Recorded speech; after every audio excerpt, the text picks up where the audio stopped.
If you're going to evacuate and follow those orders in a timely fashion, you're definitely going to need gas. Here at this gas station, you can see it's pretty busy behind me. You've got cars 2 or 3 deep in each lane, but nothing like what I saw with Harvey or Irma last year, where the lines were really around the corner. This has been an evacuation that so far seems to be very orderly, and it's not last minute. We're 2 days ahead of the storm.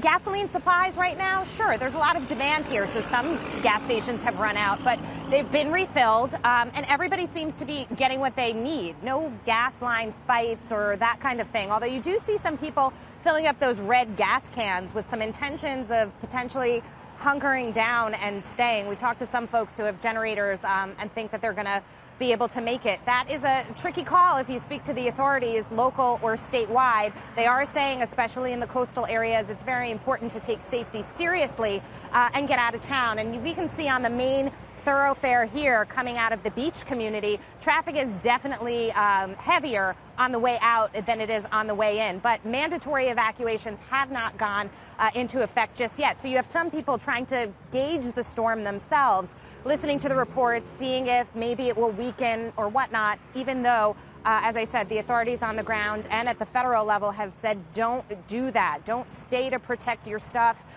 Lives are more important. Still, we talked to one resident who had to leave, but reluctantly. We're probably going to have to start over, along with a lot of other families.